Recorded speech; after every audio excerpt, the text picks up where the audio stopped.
Now, table 12.3, blood flow through the kidney. So we know how it starts. We come in through the renal artery, and then our first branches off, we call the segmental arteries.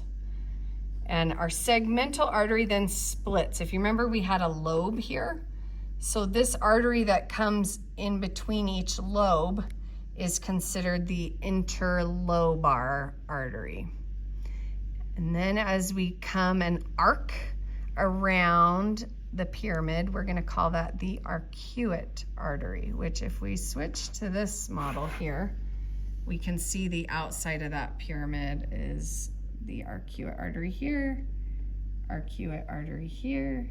And then as we extend away from arcuate artery, we have this guy called the interlobular artery. So we can see it here. We can also see it on this guy. So sorry, we have two models flashing back and forth. Hopefully you're not getting whiplash looking at these.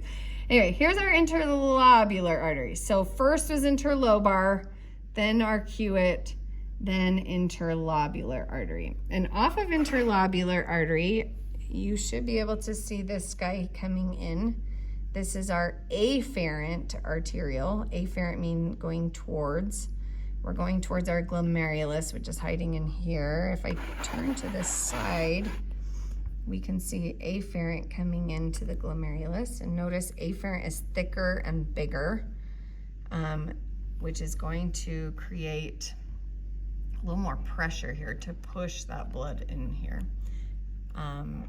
And then as we leave, we have the efferent arteriole. So going back to the front, so here again was afferent arteriole, and then leaving efferent arteriole, and then we're going to come around into, these are our tubes, which we're going to learn about those in the next video. So as we're going around the tubes, we call these guys the peritubular capillaries. And then as it goes around our nephron loop down here, we make a little net looking thing. This is called the vasa recta. So peritubular capillaries, vasa recta, and then back to peritubular capillaries. We actually have a little bit of exchange here. So that's why when you go over your blood flow traces, it's going to list peritubular capillaries / vasa recta, because it does a little peritubular capillaries, then vasa recta, then peritubular capillaries. So we go back and forth.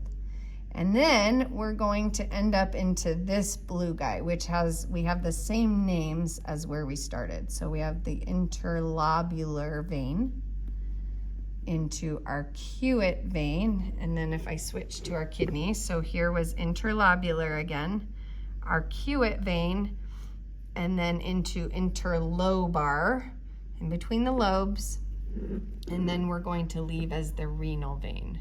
No segmental veins, just only segmental arteries.